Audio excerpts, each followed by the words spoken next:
WhatsApp programme ਦੀ ਅਗਲੀ ਇੱਕ ਹੋਰ ਐਪੀਸੋਡ ਦੇ ਵਿੱਚ ਆਪ ਸਭ ਦਰਸ਼ਕਾਂ ਦਾ ਬਹੁਤ-ਬਹੁਤ ਸਵਾਗਤ ਹੈ।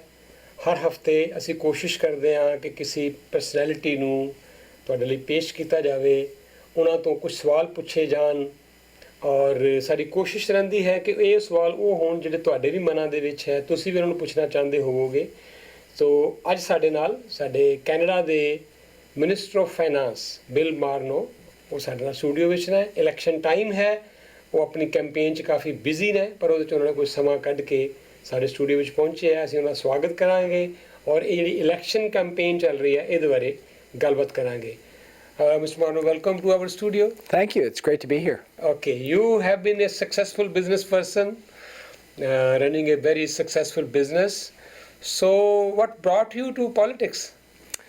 Well, as you said, I'd had a successful business career, and I saw that what Justin Trudeau and the Liberal Party wanted to do made a lot of sense for Canadians. We're trying to make sure that middle-class Canadians are successful, that everyone has jobs.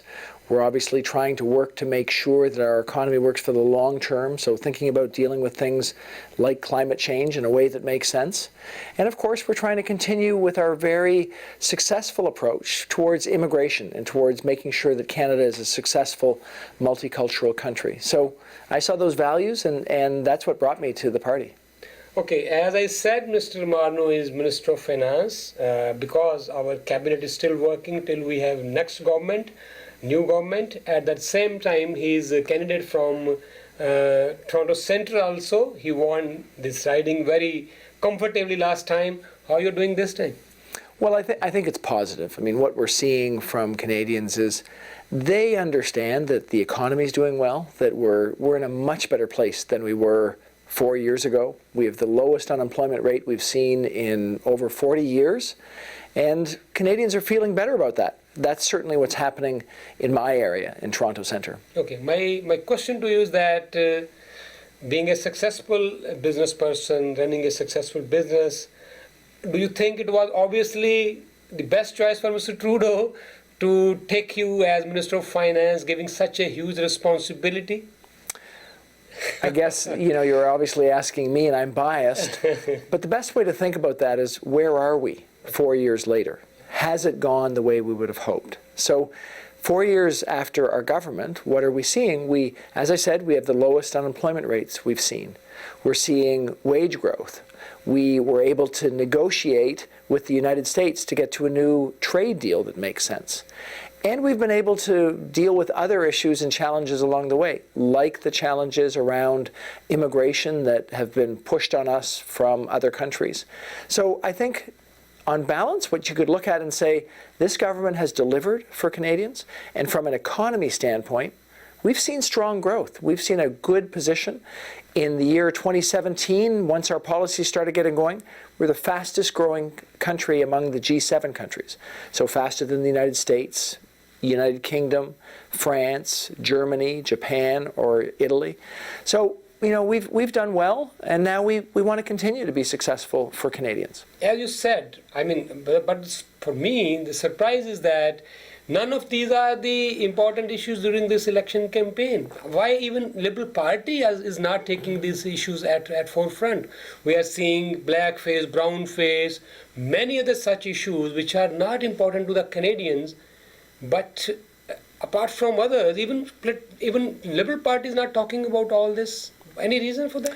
Well, I am. I'm certainly talking about what the differences are. I mean, if you think about the typical family of 4 in Canada, they are $2,000 better off in 2019 than they were in 2015. Mm-hmm. So it's a significant difference. Mm-hmm. We've obviously had a huge improvement in terms of people's possibilities of getting forward because we've lowered poverty in this country significantly. And all those things are extremely positive economically. I hope when people actually wake up on Monday morning, on October 21st, they'll think about how it's gone over the last 4 years. And they'll ask themselves, should we continue with a government that's actually been able to deliver more for me and my family, helping us to deal with affordability challenges? Do we believe that these are the right people to continue to ensure that my children will have good jobs in interesting fields? And I think if those are the questions they ask, they'll say yes, we should absolutely have Justin Trudeau and the Liberal Party for another 4 years so that our families are successful, so our children have opportunities. And we've said, specifically, how are we going to help? For children, for young people, we're going to give them increased grants for university. Mm-hmm. For seniors, we're going to say that the oldest seniors, the 75 years of age and over, we're increasing their old age security. So that's going to put more security in their hands. So we're trying to make sure that people have the confidence they need. And the conservative approach is they're going to make cuts. They're going to make cuts in infrastructure. They're going to make cuts in affordable housing. They're going to make cuts across the country that are going to mean we're going to lose jobs. So I think it's a pretty obvious choice. The people that are going to invest, that are going to keep the economy going, or the people that are going to make cuts and jeopardize our good situation. Okay. It's always a challenge for a government, and particularly for a Minister of Finance, to balance the budget. So Mr. Trudeau was asked again and again, are you committed to balance the budget? He was non-committal. Any reason for that? Being Minister of Finance, how do you think that? Well, I think that people are asking a question that is framed by the Conservatives. What I say, and I repeat this to people, is Canada is in a very, very strong position economically. The amount of debt we have as a function of our economy is lower than all of our competitors in the G7 countries. So we are in a good position. And what we're doing is we're reducing the amount of debt as a function of our economy every year. What you want when you're running a big economy is you want to make sure that you have a small enough amount of debt so that if you ever have a problem, if you ever have a challenge, you have the ability to keep investing. And that's what we have. So really the choice is between a conservative approach, which is to rapidly take money out of the economy, which will slow down our growth and increase unemployment, or a liberal approach, which is to keep investing but reduce the debt each year. That's what we've done. Every year we've reduced the debt as a function of our economy. And that means we can keep growth going, keep the strong jobs numbers, and still have the financial ability to deal with any problems we have down the road. You are talking about cuts. That's what we're seeing in Ontario. You're also from Ontario riding. What Mr. Ford is doing, any comment on that? Well, I think that what Doug Ford is doing is very much similar to what Andrew Scheer is proposing. When Doug Ford ran, he said that they would make cuts, but he didn't tell people what the cuts were. And then after his budget came out, we found out, he made cuts to grants to students. He made cuts to seniors if they want to travel outside the country for their health insurance. Things that he didn't mention before. Andrew Scheer is now doing the same thing. His platform, on page 94 of his platform, you go to it and you'll see that he's pledged $53 billion in cuts. Mm-hmm. And that means $18 billion to our infrastructure cuts.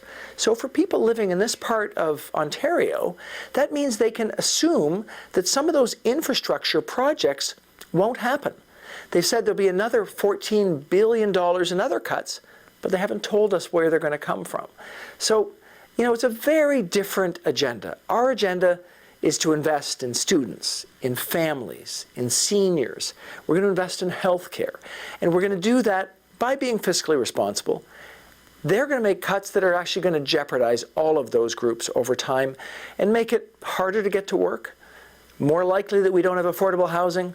It's a very different approach. Okay, you are talking about affordable housing. There's a very interesting offer by the Liberal government. They're saying that for the newcomers, the CHMC will be contributing for 50% of the deposit money in the beginning. But at the same time, there's a cap. And particularly in these days when prices are so high, how you think, how many people will be able to get benefit of that?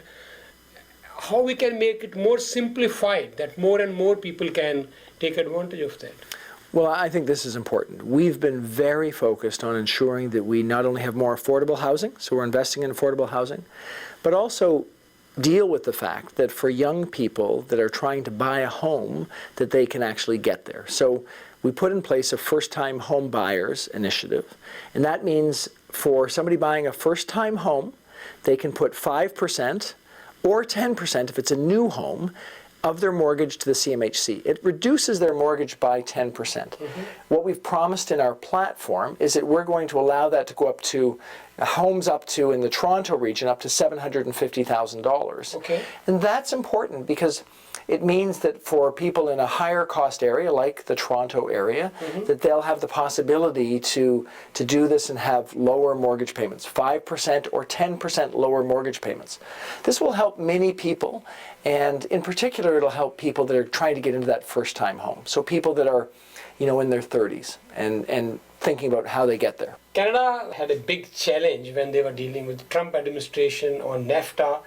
Our Minister of External Affairs, Chrystia Freeland, she did a good job. It was a very intense kind of, negotiation with US. End of the day, Canada could get many of those things which they were looking for. Of course, in such kind of situation, it's a give and take. But we are going to ask Mr. Bill Morneau what he thinks on the achievement of the government on NAFTA, where we stand on that. Because so far it has been ratified yet, but where we are on that. So our conversation with Mr. Morneau will continue after the break.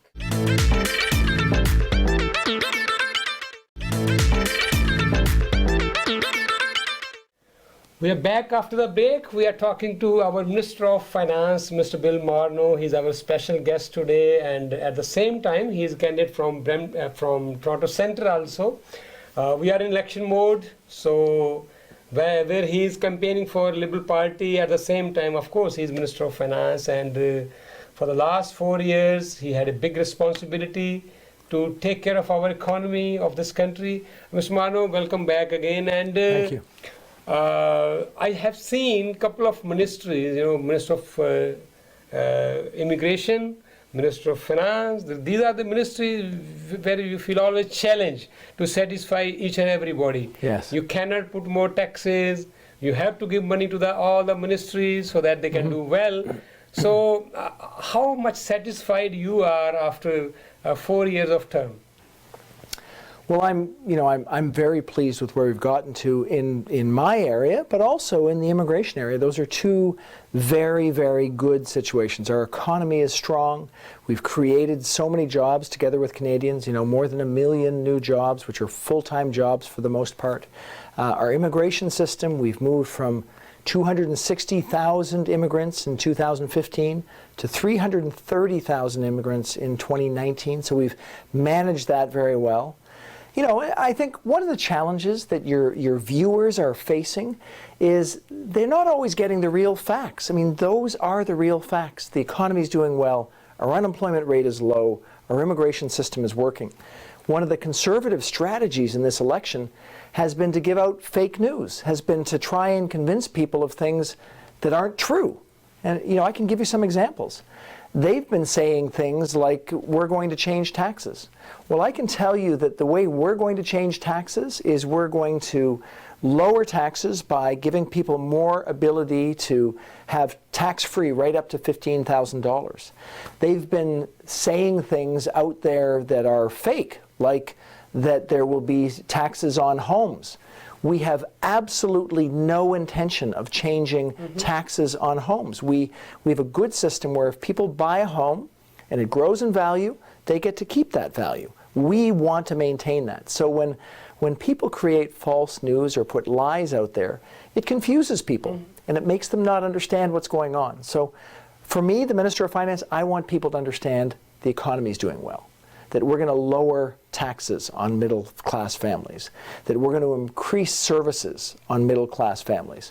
And, if they want to know what the Conservatives are going to do, I just point them to page 94 of their platform, which talks about their cuts. That again. Their cuts. Okay. Being Minister of Finance, the another challenge is always that we are looking for more and more people able to buy houses, but at the same time, you want that situation like US should not happen here. We have stress tests now. More or less, people are struggling to get mortgage, but at the same time, you want our banking system to be protected. Okay, so what options we have? I mean, so that people are able to get mortgage, they're easy, to qualify for Yeah. that. But at the same time, we want them that they are easy to pay it off also. Right. They are not under stress always. So how you think we can keep this balance? I think it is a balance because I want to protect people that own homes. If home prices go up too rapidly, then it creates vulnerability. We can have a problem in the market like the U.S. did in 2008. Yeah. So that's what we're trying to protect against. I think we've done a good job at that. So the market has been stabilized from where it was a few years ago. We then think about how do we make sure people can get access to their first-time home. That's why we put in place the first-time home buyers incentive. So that'll help people to buy their home but have a lower mortgage payment. And the stress tests were really intended to make sure we were protected in the case of a rising interest rate And that will environment. continue in future too? Well, we are going to continue to look at that. And if the conditions are such that we don't have the same requirements, then we'll be able to moderate those tests. That's important for us to consider where we are now versus where we are a few years ago. So we've seen a change. Those tests have largely worked. So now we're reevaluating them to see if they're necessary going forward. That's important.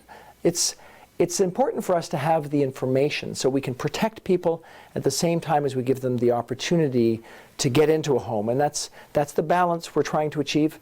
I think we've gone a long way towards achieving it, and we're continuing to look at those stress tests to see if they're necessary in the future. Okay. NAFTA was another very challenging time for the government during last term.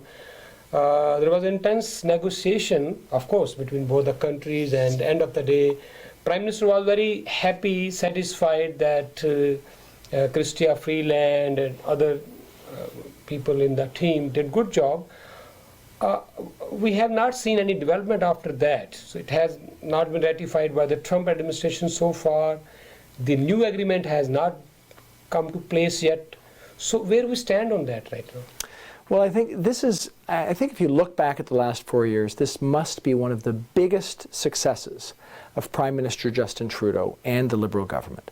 We had a very different U.S. president come into power in the beginning of 2017, and he said he wanted to renegotiate NAFTA.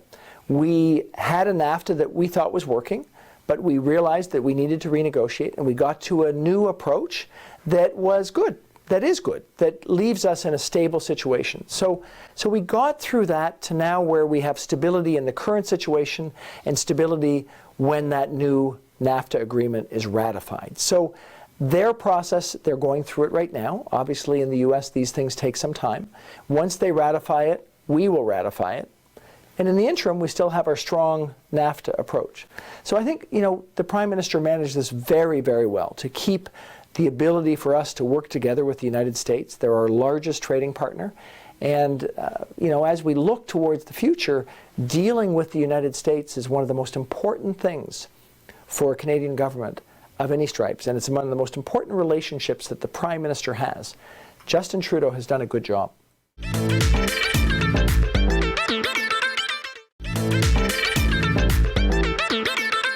Ratified by the United States. Yeah. So we came to the agreement, we have the terms, and the U.S. needs to ratify it in Congress. Still we are working under the previous system? Yes, the previous system is still in place. So we've made sure we have the previous system, and when they ratify it, we'll have the new system, because we'll ratify it with them. Okay.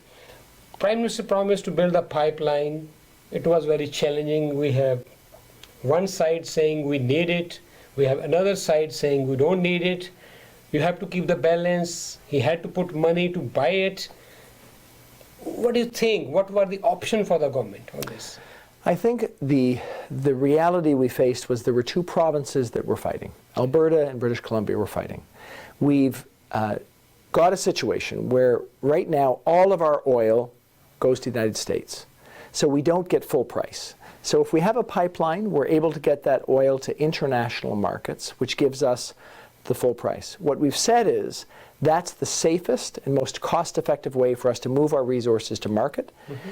And by buying the pipeline, any profits that we get from the pipeline, any tax revenues or profits, we will turn and use them for our ability to adapt to climate change. So we're recognizing that most of the people watching this show, they have used a car, they might be heating their home with fossil fuels. We know that's where we are today, but we need to transition, and we're going to put the money forward to transitioning. So we've got a safe way to get our resources to market now. We're going to ensure that that continues, and we're going to continue with our focus on how we can adapt to climate change by using the revenues and profits to do that. Okay, last question before we leave. You talked about carbon tax. Government put some money for those people who are putting renewable energy, solar or whatever. They put some money, I believe $72 million on that. What will be the policies of the government in future for that? Anything concrete coming up to tackle with the climate change in that terms? You know, I should start by saying that the Conservatives, this is another example of them using misinformation, fake approaches. We are not keeping any money from our price on pollution. So every dollar, so we put on price on pollution across the country to deal with climate change, every dollar goes back to people. So anybody who got their 2018 tax return, they got money in advance. So we actually sent the money back to people. We're not charging people for this. What we're trying to do is be proactive in dealing with climate change. And we're doing other things too. So you ask about other things. We gave people a credit if they want to buy a car that's an electric car. We've put in place small scale businesses. Well, we're giving money back to businesses too from the price on pollution. We also, in our platform, we've said we will give people the ability to retrofit their homes, a loan of up to $40,000 to fix their homes so they can be more energy efficient, because we're finding many ways to try and deal with this challenge. So we have a plan. The Conservative Party doesn't have a plan. So Andrew Scheer's approach is not to do what every economist says is the right thing to do, which is to price carbon, to put a price on pollution. He's instead making up some ideas that really are not going to have much impact. So the choice really is to go with the responsible party that's going to invest in your family, that's going to address climate change, that's going to deal with things like gun safety in our country, or do you go with the party that's going to give money back to millionaires, that's going to not do anything about climate change really, and it's going to make it easier to own guns? And you know, I think it's pretty obvious what we should be doing. We should be focusing on making things better for families. You know, making sure that we have the possibility to have a family because we have a country and a world that is dealing with climate change, and that there's safety in the streets. So this is the Liberal approach, and I'm hoping that your viewers will look at it and say, 4 more years. Okay, Liberal platform has already been announced, and many economists, many expert people, they have given grade A to this platform. They said, yeah, it's a good platform. How much of that will be implemented by the Liberal government if they come to power again? Whether we have a next majority Liberal government, or we have a minority Liberal government, or any other government, we don't know. You have to decide. You have already voted. 4.5 million Canadians have already voted in the advanced polling, which was 30% more than the last time. So we are expecting a huge turnout on 21st of October. Your verdict will be honored. It's you who are going to choose your next government. Mr. Bill Morneau has told his story, whatever he could do, what he wants to do in the next term if they are voted into power again. Mr. Morneau, thank you very much for coming to our studio. It was very pleasure to talk to you. Great to talk to you too.